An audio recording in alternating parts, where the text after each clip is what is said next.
Père éternel, je te prie, Seigneur, pour cette parole qui va être proclamée.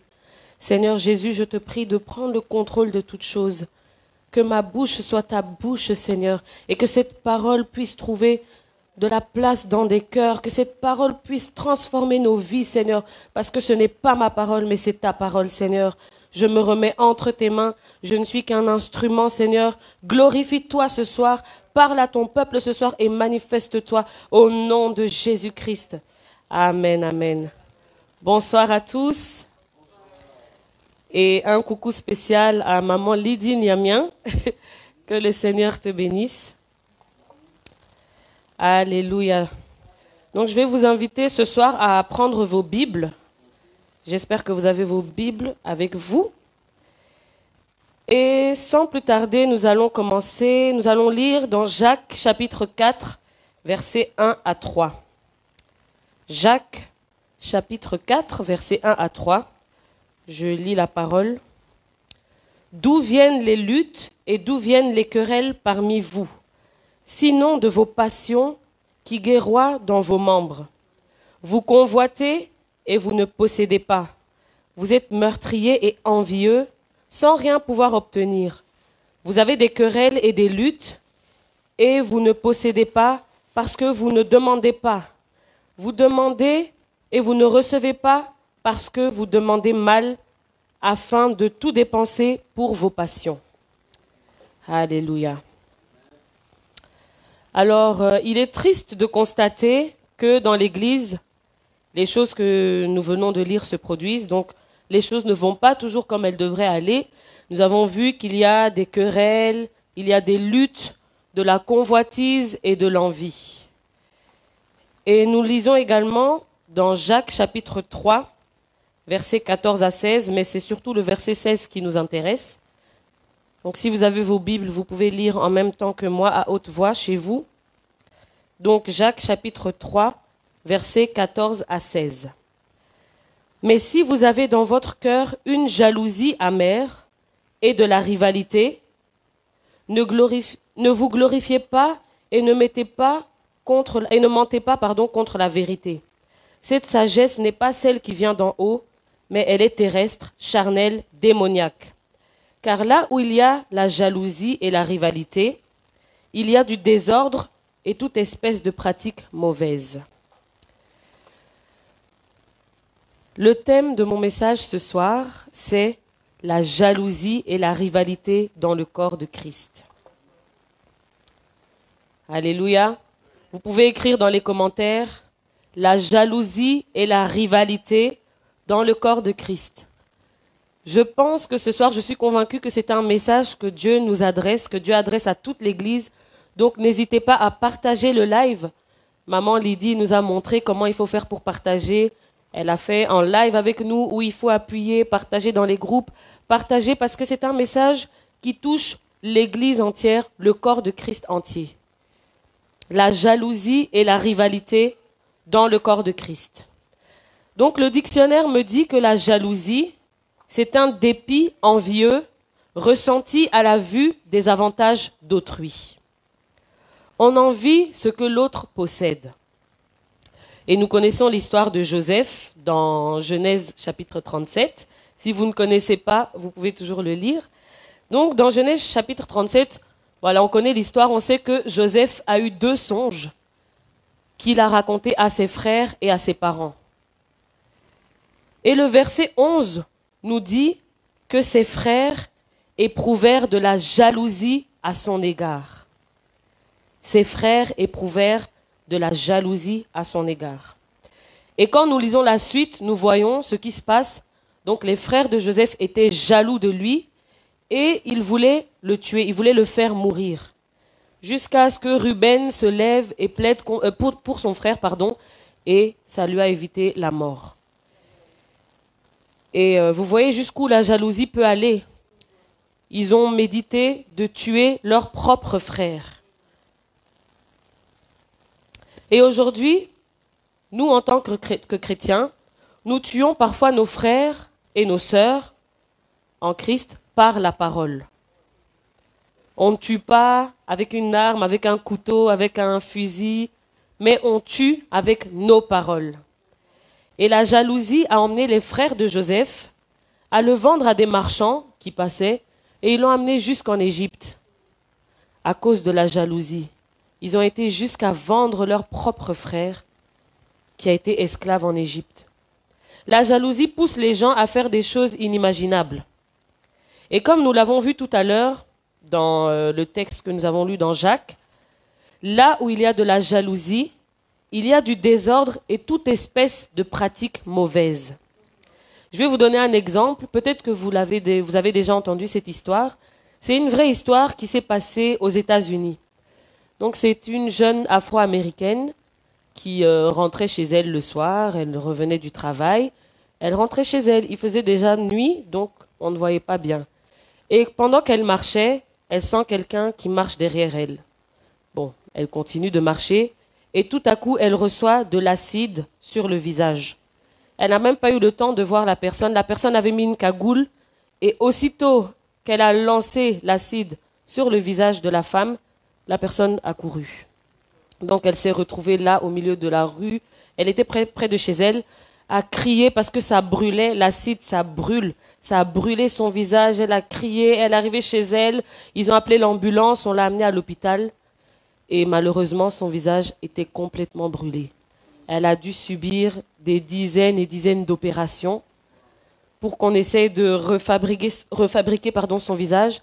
Mais aujourd'hui, elle ne ressemble plus à celle qu'elle était avant. Elle a été complètement défigurée.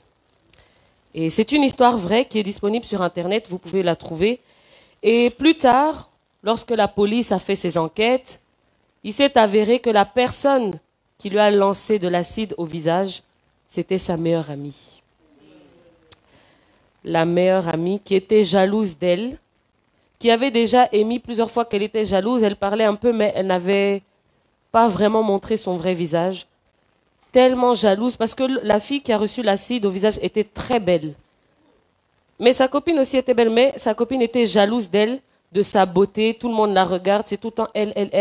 Elle lui a lancé de l'acide au visage. Vous voyez jusqu'où la jalousie peut aller. La jalousie, c'est pas simplement un vilain défaut, comme on a l'habitude d'entendre. Oh, un vilain défaut, non. La jalousie, c'est pire que ça. Il y en a qui disent même que la jalousie, c'est de la sorcellerie. Parce que de la jalousie découlent des mauvaises pratiques. De la jalousie découlent d'autres péchés qui peuvent devenir très graves dans notre vie. La jalousie peut pousser les gens à critiquer, à envier. Ça pousse à murmurer, à médire, donc dire des fausses paroles, des mensonges sur une personne et même tuer. La jalousie peut même amener à tuer. Alléluia.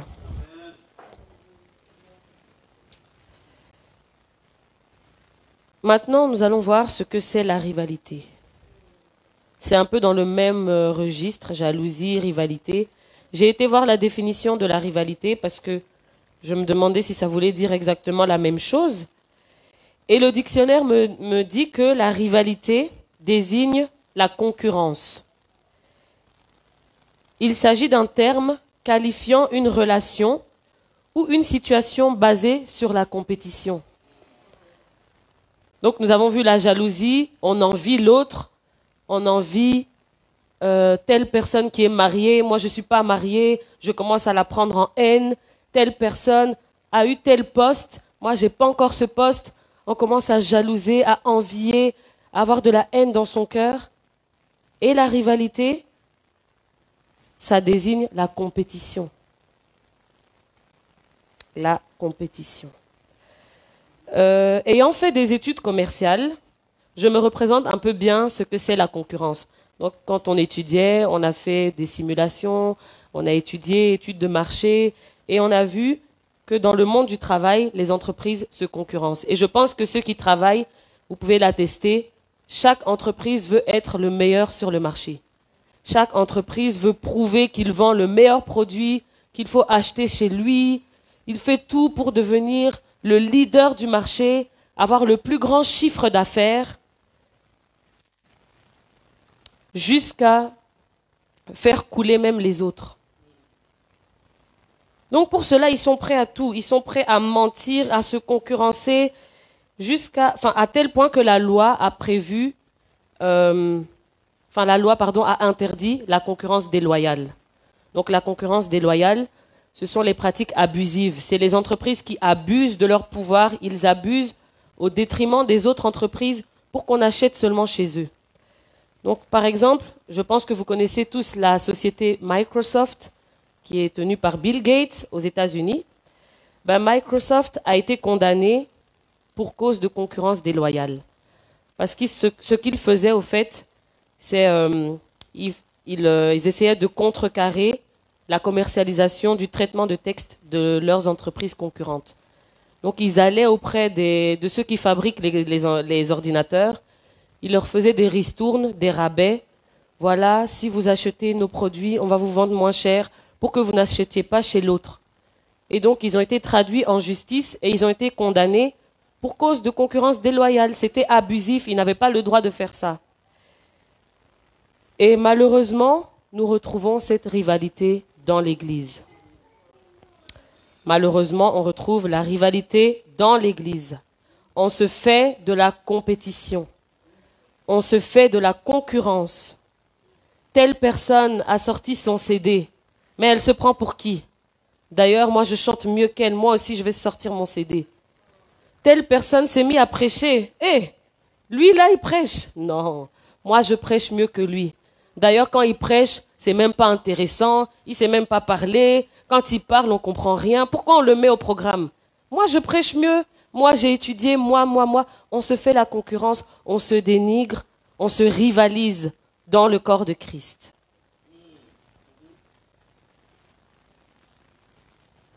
On commence à critiquer le travail d'autrui. Et pire encore, c'est une réalité qu'il y a des pasteurs qui se concurrencent entre eux. Le pasteur qui veut montrer que lui, il a le plus d'onction. Lui, quand il prêche, des choses se passent. Il veut être meilleur que tel pasteur. Comme si on ne servait pas Dieu, comme si on ne servait pas le même Dieu. Et cette rivalité, on la trouve non seulement dans l'église locale, donc les frères et sœurs qui se concurrencent dans l'église, on se concurrence dans les ministères, dans la chorale. Pourquoi c'est toujours elle qui a le micro? Pourquoi c'est elle qui chante? On se concurrence dans les départements. Tel a été promu, tel a été désigné diacre, tel a été désigné ceci. On est jaloux dans son cœur. Ou alors, on est dans le même ministère, mais on veut être meilleur que l'autre. On veut montrer que nous, on sait mieux faire. Moi, je sais mieux chanter. Non, mais elle, la dirigeante là, elle sait même pas chanter. Elle se prend pour qui? Pourquoi c'est elle? Il y a la rivalité dans le corps de Christ, malheureusement. Alléluia. Si vous êtes d'accord avec cette parole, écrivez Amen dans les commentaires. Parce que malheureusement, c'est la vérité. Et cette rivalité, on la trouve non seulement dans l'église locale, comme je l'ai dit, entre frères et sœurs, on se concurrence, on se rivalise, dans les départements, dans les ministères, mais cette rivalité se trouve aussi entre les églises entre elles, entre plusieurs églises locales. Aujourd'hui, c'est qui a la plus grande chorale, qui a la plus grande église, qui chante le mieux, qui a le plus de vues sur Facebook, sur les réseaux sociaux, qui a le plus de likes. Entre églises, on se concurrence à tel point que certaines personnes, quand elles sont dans la rue, si elles croisent une personne d'une autre église, on va se toiser, on va se regarder mal, on ne se salue même pas, comme si on était d'entreprises concurrentes, comme si on n'était pas dans le même bateau, si on ne servait pas le même Seigneur Jésus-Christ. Je ne comprends pas cette rivalité entre églises. Montrer que nous, on a la vérité. Nous, la parole qu'on prêche, c'est la vraie, c'est la seule, c'est la vérité. Toutes les autres églises, c'est n'importe quoi. Ils sont dans le mensonge. Nous, on est la seule église qui a l'onction. On est la seule église qui prophétise. On est la seule église qui fait des miracles. On est la seule, la meilleure, la meilleure. Il y a de la concurrence entre les églises, malheureusement. Alléluia. Et je vais lire dans 1 Corinthiens, chapitre 13, versets 1 à 11. Si vous avez vos Bibles, vous pouvez prendre 1 Corinthiens, chapitre 13. 1 Corinthiens, chapitre 13, versets 1 à 11. Ah non, pardon. 1 Corinthiens, chapitre 3, versets 1 à 11. Je vais le lire. Pour moi, frères, ce n'est pas comme à des hommes spirituels que j'ai pu vous parler, mais comme à des hommes charnels, comme à de petits enfants en Christ. Je vous ai donné du lait, non pas de la nourriture solide, car vous ne pouviez pas la supporter. Et vous ne le pouvez pas même à présent parce que vous êtes encore charnels. En effet, puisqu'il y a parmi vous de la jalousie et de la discorde, n'êtes-vous pas charnels et ne marchez-vous pas d'une manière toute humaine? Quand l'un dit « moi, je suis de Paul » et l'autre « moi, d'Apollos », n'êtes-vous pas des hommes? Qu'est-ce donc Apollos et qu'est donc Paul? Des serviteurs par le moyen desquels vous avez cru, selon que le Seigneur l'a donné à chacun. J'ai planté, Apollos a arrosé, mais Dieu a fait croître. Ainsi, ce n'est pas celui qui plante qui est quelque chose, ni celui qui arrose, mais Dieu qui fait croître. Celui qui plante et celui qui arrose ne font qu'un, et chacun recevra sa propre récompense selon son propre labeur. Car nous sommes ouvriers avec Dieu. Vous êtes le champ de Dieu, l'édifice de Dieu. Voilà, donc vous pouvez lire la suite chez vous, donc jusqu'au verset 11. Mais là, ce que Paul est en train de dire, c'est qu'il ne faut pas dire moi je suis de tel pasteur, moi je préfère tel pasteur, moi je suis de Paul, moi je suis d'Apollos. Non. Ce que Paul est en train de leur dire, c'est que Paul et Apollos ensemble travaillent pour le Seigneur Jésus-Christ, pour faire avancer l'œuvre de Dieu. Alors telle église ou telle église, c'est pour le même Seigneur Jésus-Christ. Parce que Jésus-Christ ne va pas venir chercher une église locale. Jésus ne va pas revenir chercher l'église El Shaddai ou l'église X ou l'église Y. Jésus-Christ va venir chercher son épouse qui s'est préparée à la rencontre de son époux, qui a lavé ses robes, qui s'est sanctifié, qui s'est préparé.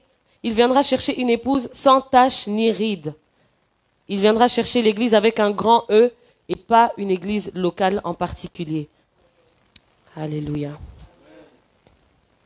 Donc nous avons lu tout à l'heure dans Jacques chapitre 4 que la jalousie et la rivalité conduisent à du désordre ainsi qu'à des pratiques mauvaises. Nous avons vu toutes les pratiques, enfin pas toutes les pratiques, mais quelques pratiques qui peuvent découler de la jalousie, la méchanceté, le mensonge, les critiques, la rivalité, la compétition. Toutes ces mauvaises choses découlent de la jalousie et ça nous pousse à pécher encore plus contre notre frère et contre le Seigneur. Et là, nous allons lire un passage qui va nous aider à comprendre pourquoi ne pas se jalouser. Parce que ce que Dieu veut, ce n'est pas qu'on se jalouse.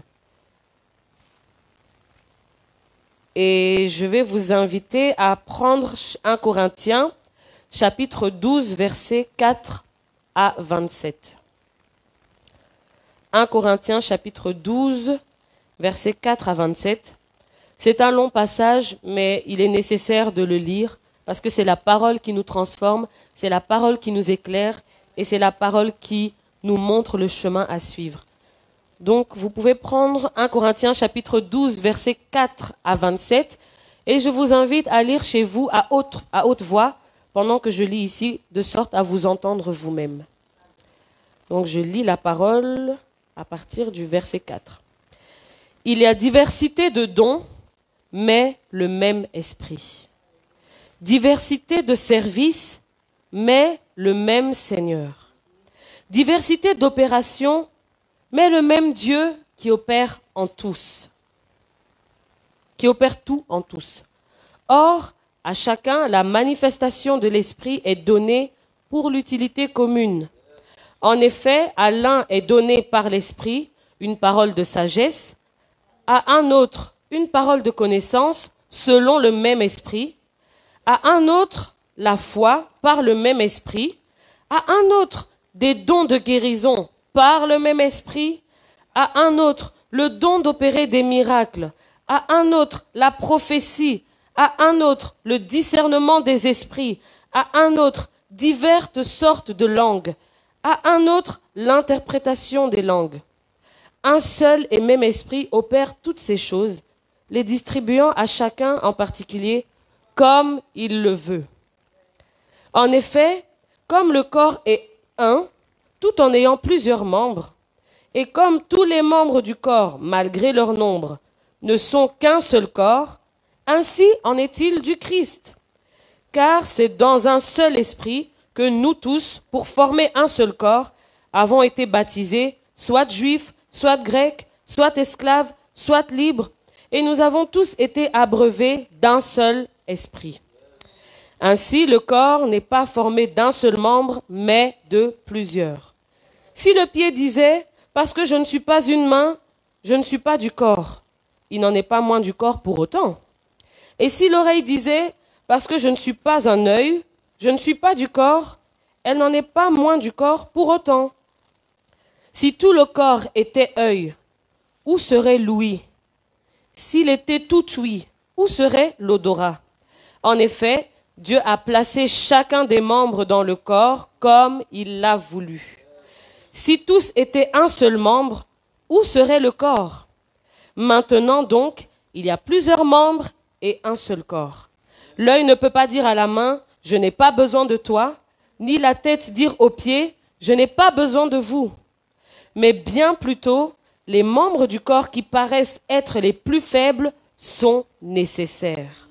Et ceux que nous estimons être les moins honorables du corps, nous les entourons d'un plus grand honneur. Ainsi, nos membres les moins décents sont traités avec le plus de décence, tandis que ceux qui sont décents n'en ont pas besoin. Dieu a disposé le corps de manière à donner plus d'honneur à ceux qui en manquaient, afin qu'il n'y ait pas de division dans le corps, mais que les membres aient également soin l'un des autres.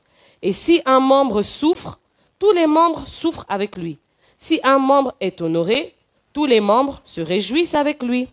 Vous êtes le corps de Christ et vous êtes ses membres, chacun pour sa part. Amen.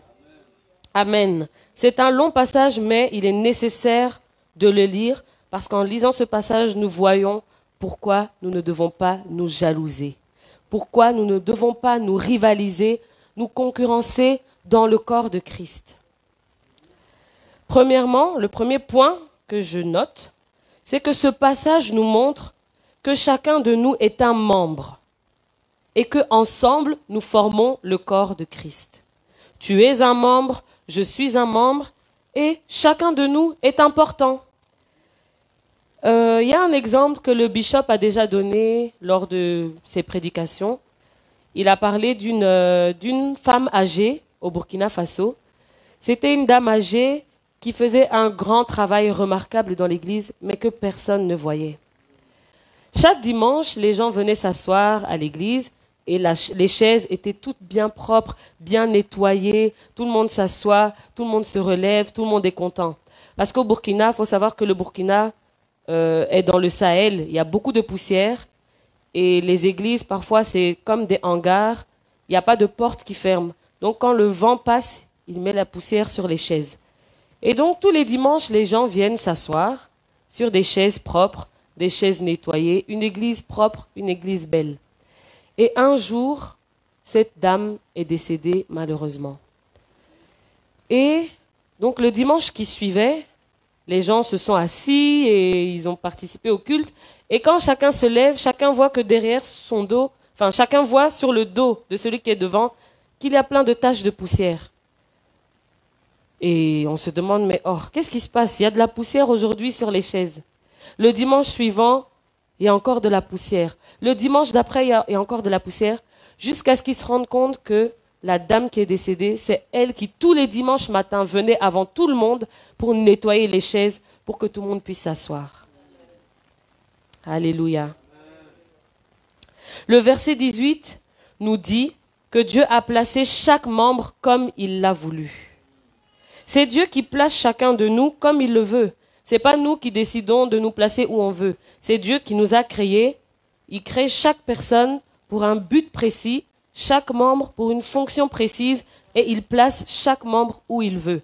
C'est Dieu qui a décidé de mettre nos yeux ici, de mettre nos oreilles ici, notre bouche ici, et chacun de nos membres a une fonction bien spécifique et sert à tout le corps entier. Alléluia. Tout le monde n'est pas appelé à être élevé socialement. Ça, il faut qu'on le comprenne très bien. Tout le monde n'est pas appelé à être élevé socialement. Nous voyons l'exemple de Joseph. Parmi tous ses frères, c'est Dieu qui les a créés. C'est Dieu qui les a donnés à Jacob. Mais parmi tous ses frères, Dieu avait destiné Joseph à devenir le gouverneur de l'Égypte. Dieu n'avait pas destiné Ruben à cela. Dieu n'avait pas destiné Siméon à cela. Ça ne veut pas dire que Dieu ne les aime pas. Ça ne veut pas dire qu'ils ne sont pas utiles. Mais chacun a son poste bien précis. Et tout le monde n'est pas appelé à être élevé socialement. Nous le voyons également dans la vie de David. Isaïe avait beaucoup de fils. Il avait plusieurs fils. Mais parmi tous ses fils, Dieu avait destiné David à devenir le prochain roi d'Israël. Le petit David qui était insignifiant, quand le prophète Samuel est venu voir Isaïe, le prophète Samuel lui fait passer ses fils, l'aîné qui avait une belle carrure, qui était bien pour être le roi d'Israël. Dieu dit à Samuel, ne prends pas garde, ne regarde pas à son apparence, parce que ce n'est pas lui que j'ai choisi. Moi, je ne regarde pas à l'apparence. Et donc, les frères de David passent, et Dieu dit, c'est aucun d'eux. Et jusqu'à ce que Samuel demande à Isaïe, mais ce sont tous tes fils. Ah oui, il y a le petit David, là, il est en train de pète les moutons, il est avec ses animaux. Il avait même oublié son fils David. Et c'est lui que Dieu a choisi pour devenir le grand roi David. Celui qui était rejeté, celui qui était seulement là pour surveiller les moutons, pour surveiller le troupeau. Voilà, même son propre père a oublié de le présenter au prophète. C'est lui que Dieu a choisi pour devenir le grand roi d'Israël. Effectivement, il y a des personnes que Dieu destine à être socialement élevées. Mais ce n'est pas tout le monde qui deviendra Premier ministre. Ce n'est pas tout le monde qui va devenir président.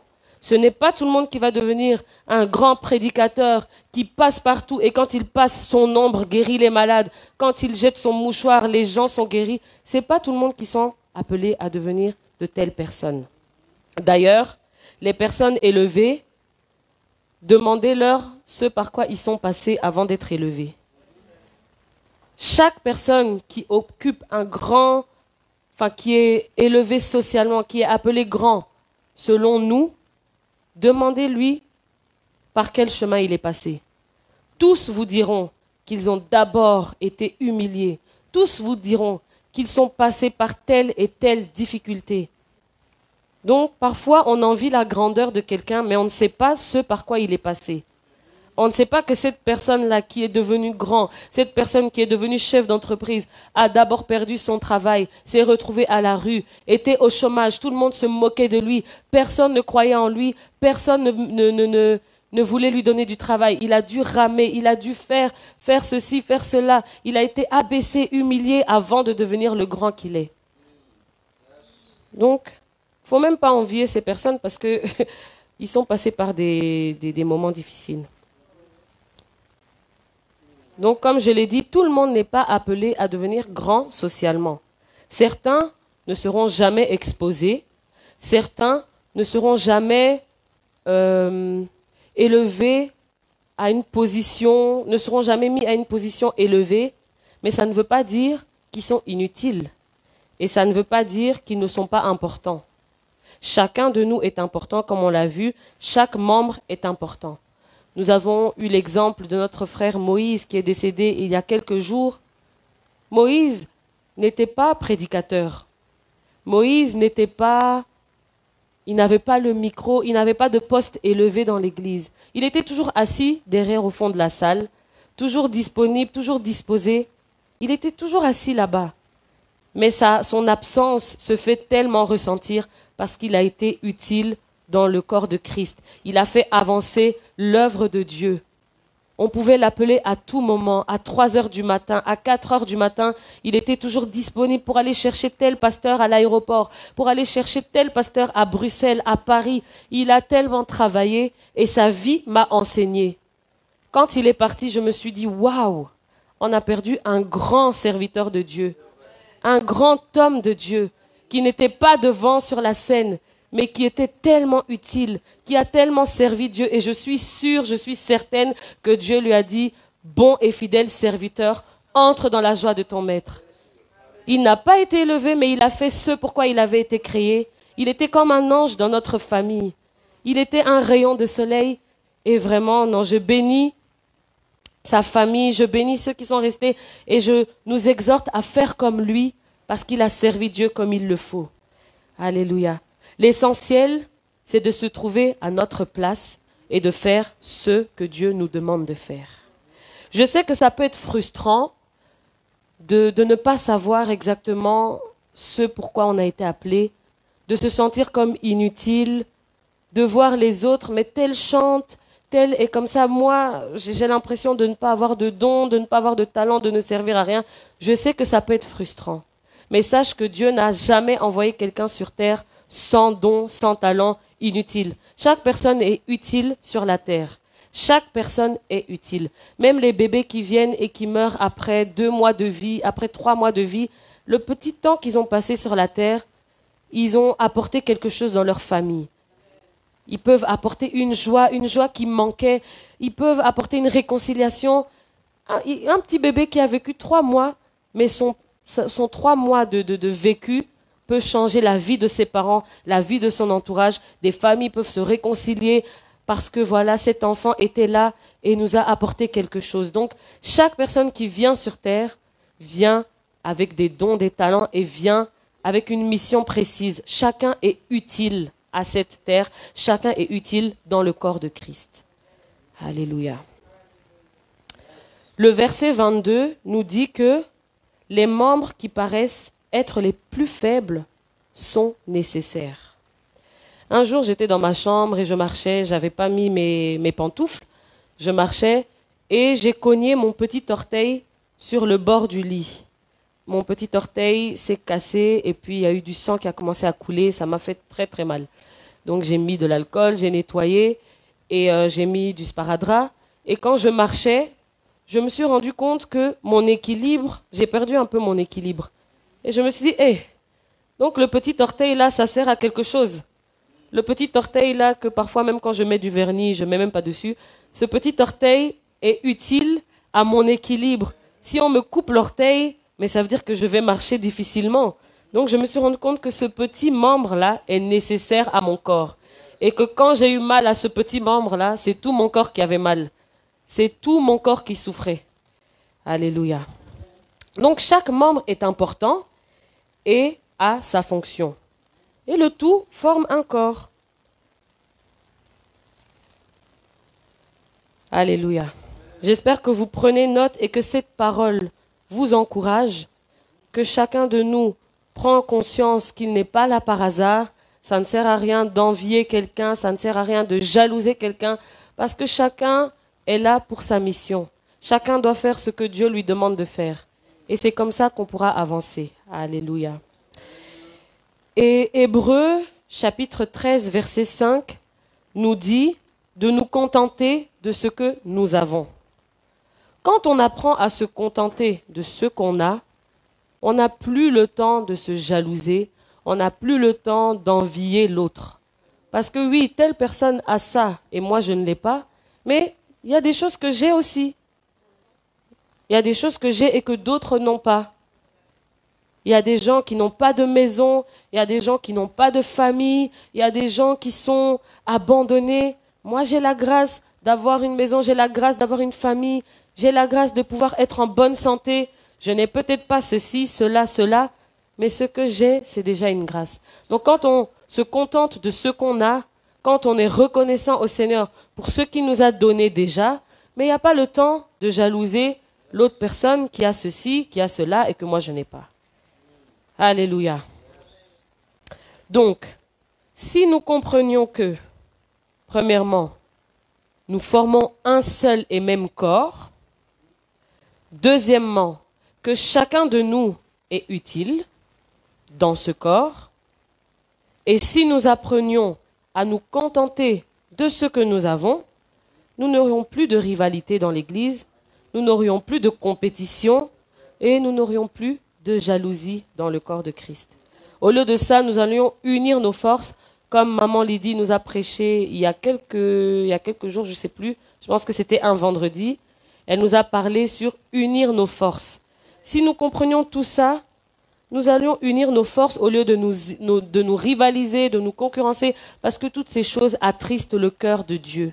Quand Dieu voit son Église, quand Dieu voit l'Église qu'il a bâtie, il a dit « Je bâtirai mon Église et les portes du séjour des morts ne prévaudront point contre elle. » Cette Église qu'il a bâtie, qui est en train de se diviser, qui est en train de se rivaliser. Dans cette Église, il y a des querelles, il y a des jalousies, il y a des rivalités, mais ça attriste le cœur de Dieu.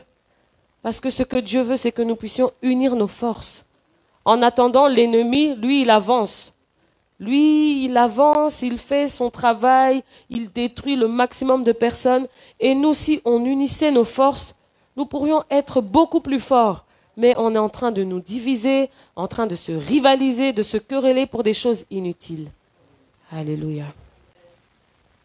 Donc ce soir, mon exhortation de ce soir, c'est vraiment que nous puissions arrêter toutes ces pratiques qui attristent le cœur de Dieu. Parce que Dieu nous aime, Dieu aime son Église, Dieu il veut revenir chercher une épouse qui s'est préparée. Et son épouse, elle est composée de tous les membres partout dans le monde. C'est pas seulement ici, c'est en Afrique, c'est en Amérique, c'est en Asie. Tous ceux qui sont à Jésus-Christ, qui forment son corps, Dieu viendra nous chercher, nous tous. Alors unissons nos forces, arrêtons la jalousie, arrêtons de nous rivaliser au nom de Jésus-Christ. Amen, amen, amen, amen. Là où tu es, tu peux acclamer le Seigneur pour cette parole, parce que c'est une parole que le Seigneur a pour son Église. C'est une parole que le Seigneur a pour nous. Elle s'applique à vous, mais elle s'applique aussi à moi. C'est à nous tous que le Seigneur est en train de parler. C'est à nous tous que le Seigneur est en train de parler ce soir. Alors, nous allons prier ce soir par rapport à ce thème pour différents sujets. Nous allons prier ce soir. Premièrement, nous allons prier que Dieu puisse conscientiser chacun par rapport à ce thème. Parce que ça fait quelque temps que le Seigneur mettait ce thème dans mon cœur et puis il a confirmé toute cette semaine et encore dimanche quand le pasteur prêchait, il a touché un petit mot sur la compétition. Et là, je me suis dit, oui, le Seigneur veut vraiment qu'on parle de ça. Donc, on va prier pour que le Seigneur conscientise chacun par rapport à ce thème. Que nous puissions vraiment nous conscientiser, que nous puissions prendre ce thème à cœur. Si tu es dans la jalousie, si tu es dans la rivalité, le Seigneur ne va pas te mettre dehors. Si tu viens devant le Seigneur, tu dis, Seigneur, je me rends compte que cette parole était pour moi. Je me rends compte que quand telle personne reçoit quelque chose, ça me fait mal dans mon cœur parce que moi, je n'ai pas. Je me rends compte que, Seigneur, j'éprouve de l'insécurité. Quand quelqu'un monte au-dessus de moi, je me sens en insécurité. Si tu viens devant le Seigneur, tu lui dis toutes ces choses, il ne va jamais te mettre dehors. Il va t'accueillir à bras ouverts et il va t'aider à vaincre cela. Donc, premièrement, nous allons prier pour que Dieu conscientise chacun par rapport à ce thème. Alléluia. Là où tu es, tu peux prier, tu peux élever ta voix pour ta propre vie, pour l'Église, que le Seigneur puisse nous aider à nous conscientiser, que le Seigneur puisse nous aider à nous rendre compte de ces choses-là, parce que parfois on vit dans le péché, parfois on vit dans des choses, mais on ne se rend même pas compte qu'on est dans ces choses-là.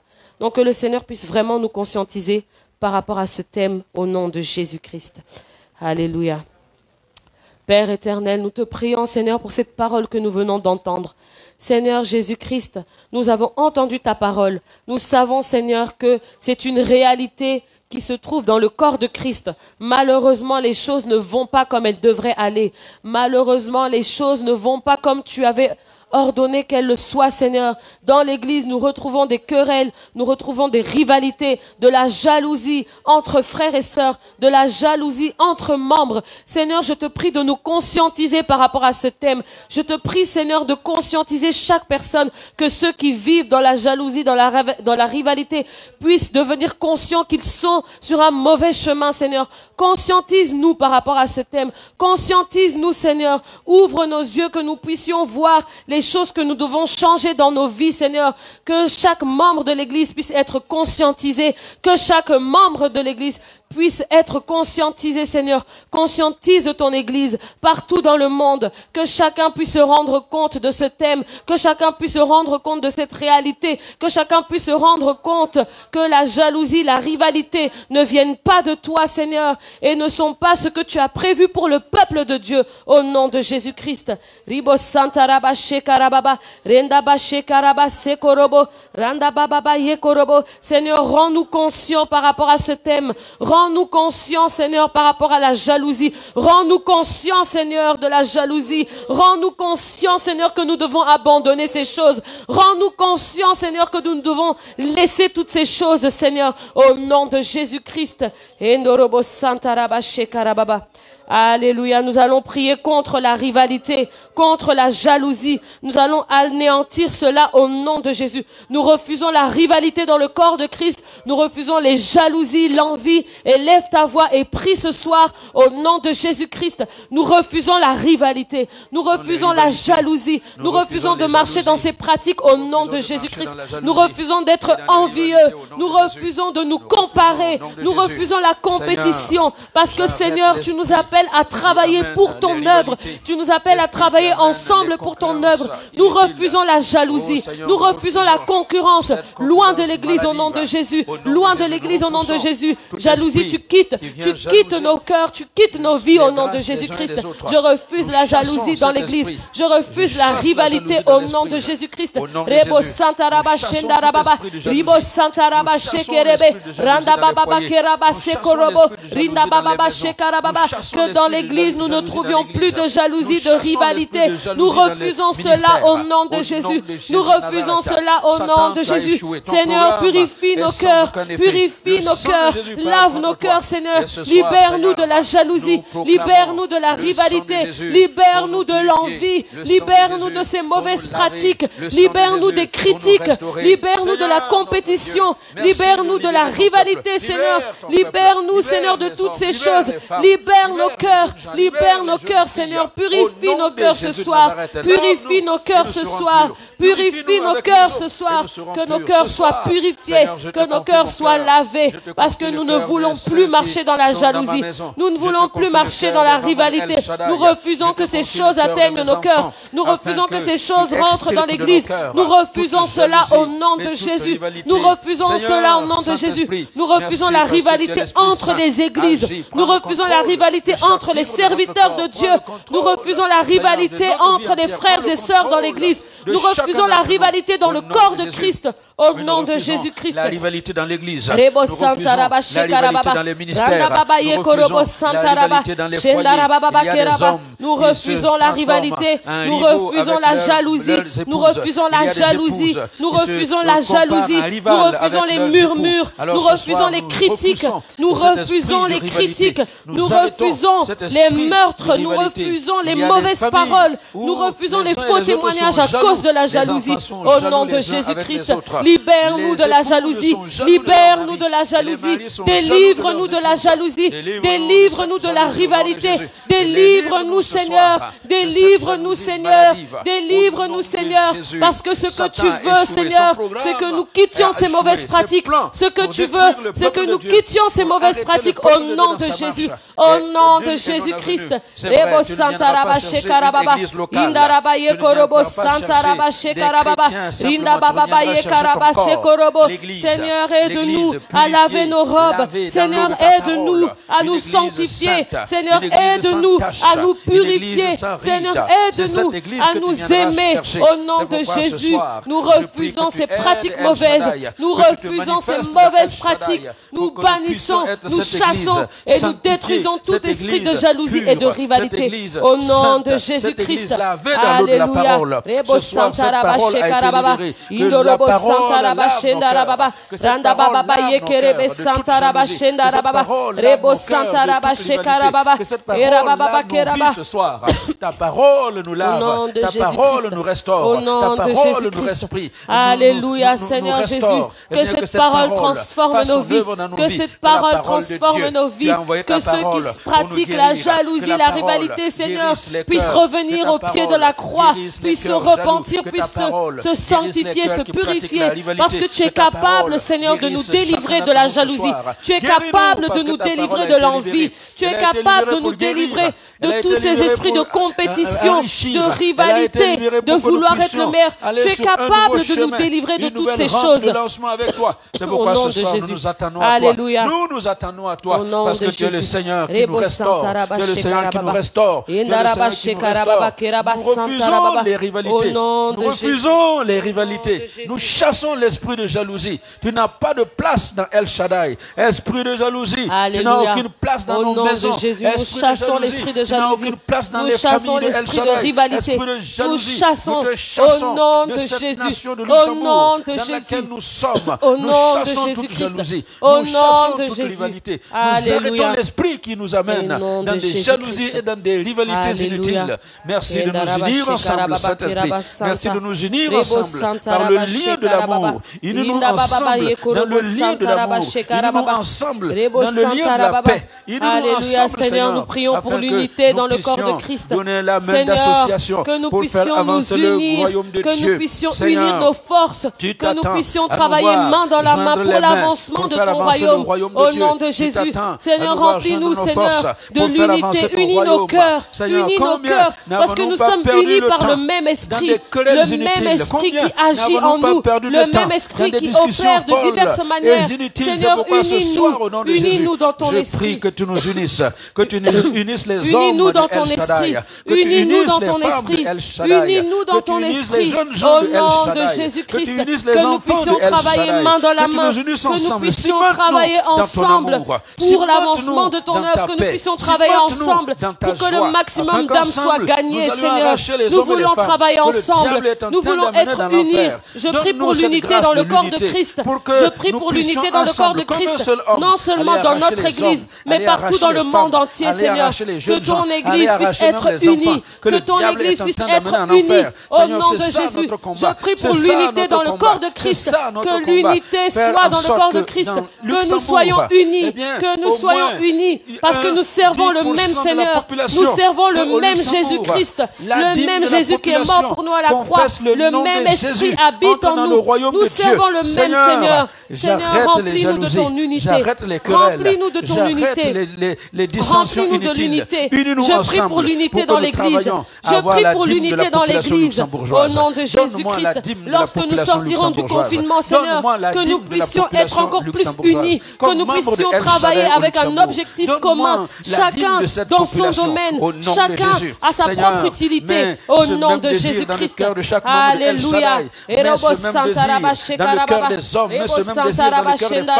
Mais ce même désir dans le cœur de tous les ministères, en sorte qu'ensemble, nous travaillons à gagner la dîme de la population luxembourgeoise à l'évangile de Jésus-Christ.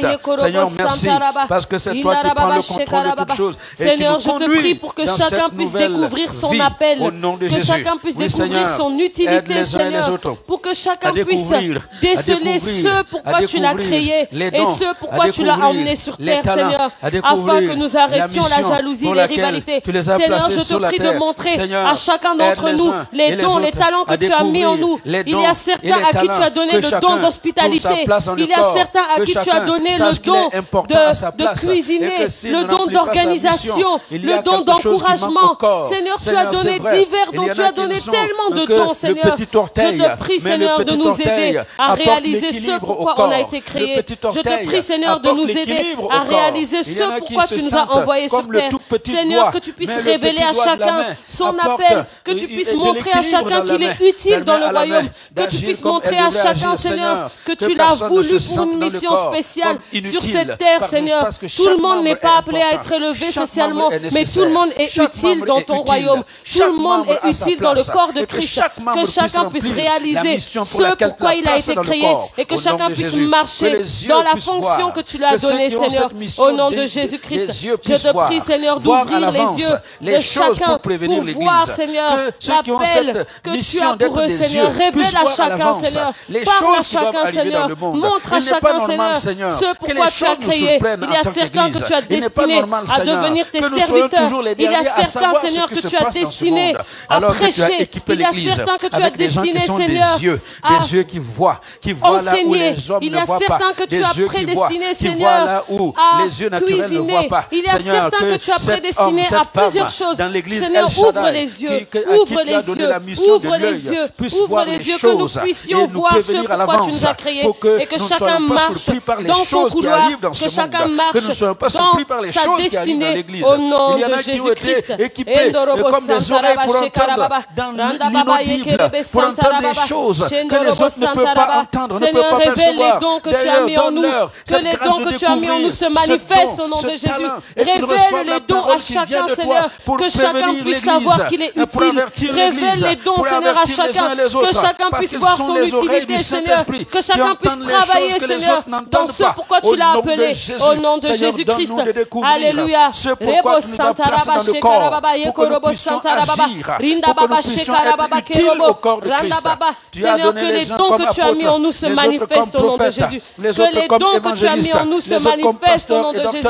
Que les dons que tu as mis en nous se manifestent au nom de Jésus.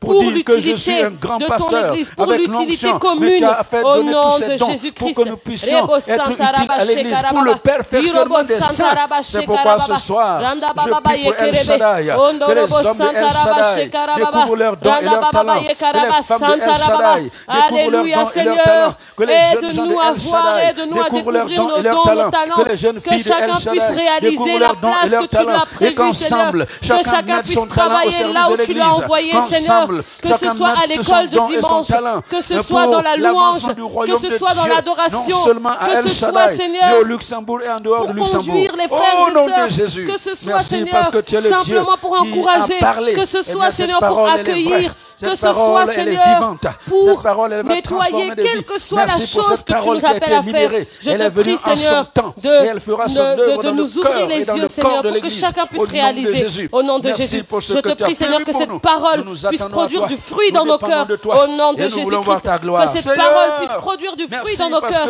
et qu'à travers de cette parole, nous puissions, Seigneur, changer, que nous puissions, Seigneur, abandonner la jalousie, que nous puissions, Seigneur, abandonner la rivalité au nom de Jésus-Christ, parce que tu nous appelles à unir nos forces, tu nous appelles à marcher main dans la main, tu nous appelles à te servir d'un même cœur au nom de Jésus-Christ. Nous verrons ta gloire. Alléluia. Et nous nous attendons à voir ces choses se réaliser dans la vie de ton peuple. Merci Seigneur. Au nom de Jésus. Au nom de Jésus-Christ. Alléluia. Amen. Je vais laisser la place au bishop Adama.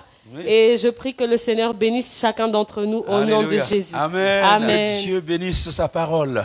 Cette parole qui a été libérée dans sa simplicité, mais la parole puissante, la parole vivante, la parole qui va changer les choses et la parole qui va nous permettre d'entrer dans ce que Dieu a préparé pour nous. Alors sois béni.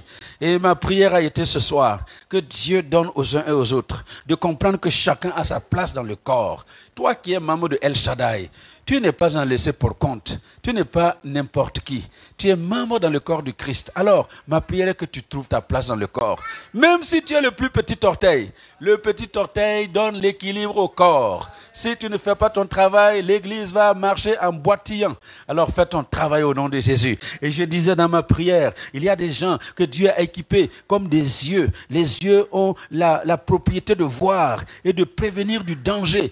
Toi qui es membre de El Shaddai, tu es un œil dans El Shaddai. Tu es les yeux de El Shaddai. Il faut que tu apprennes à discerner quels sont les dons et les talents que Dieu t'a donnés pour que tu puisses voir à l'avance. Ce n'est pas normal que les choses arrivent dans le monde et nous sommes les derniers à apprendre. Ce n'est pas normal que les choses nous surprennent toujours. Alors que Dieu a équipé des gens avec des yeux pour voir ce que les yeux naturels ne peuvent pas voir. Dieu t'a équipé pour voir dans l'invisible et tu dois découvrir. Alors je compte sur vous pour que chacun puisse découvrir son don et mettre ce don-là au service de l'Église. Paul a dit que Christ, qui est descendu dans les profondeurs de la terre, il est remonté et en remontant, il a fait des dons aux hommes. Les uns, il les a fait apôtres. Les autres, il en a fait des prophètes. Les autres, il en a fait des évangélistes, des pasteurs et des docteurs. Ce n'est pas pour qu'on puisse dire, oui, moi, je suis un grand apôtre, je suis un grand prophète. Non, c'est pour le perfectionnement des saints.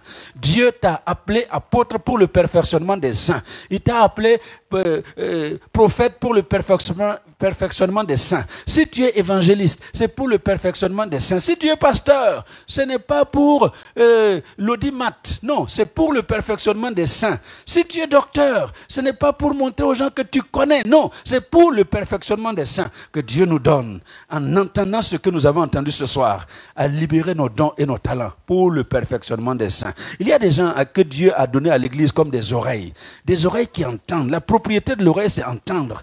Et Dieu t'a équipé comme une oreille qui doit entendre. Entendre ce que les oreilles naturelles ne peuvent pas entendre. C'est pas normal qu'on soit toujours surpris. Fais ton travail d'oreille, entends ce que Dieu dit, avertis l'église pour que nous soyons au courant de ce que Dieu veut faire dans le monde, de ce que Dieu veut faire dans la nation. Alors soyez bénis, et que Dieu éloigne de nous les jalousies et les rivalités au nom de Jésus. Amen. Alléluia. Alors soyez bénis. Donc demain soir à 19h, je vous donne rendez-vous. Ne vous en faites pas, ce dimanche, je vais vous communiquer la suite du programme. Cette semaine, on va continuer comme on a fait pendant les semaines passées. C'est-à-dire que demain, on aura encore une rencontre demain soir. Et mercredi, jeudi, vendredi, l'évangéliste Lydie Namien sera avec nous pour poursuivre ce qu'elle a commencé. Le film sur l'Arche de Noé, elle va continuer. Et puis, nous aurons à nous rencontrer dimanche. Et dimanche, je vais vous annoncer la suite du programme. Durant cette rencontre, notre Père qui es aux cieux, que ton nom soit sanctifié, que ton règne vienne, que ta volonté soit faite sur la terre comme au ciel. Donne-nous aujourd'hui notre pain de ce jour. Pardonne-nous nos offenses, comme nous pardonnons aussi à ceux qui nous ont offensés. Ne nous soumets pas à la tentation, mais délivre-nous du mal, car c'est à toi qu'appartiennent le règne, la puissance et la gloire pour les siècles des siècles. Amen. Que la grâce de notre Seigneur Jésus-Christ, l'amour de Dieu, notre Père, et la communion de l'Esprit Saint vous accompagnent tout le long de cette soirée. Nous prions au nom du Père, du Fils et du Saint-Esprit. Amen. Soyez bénis et à demain 19h.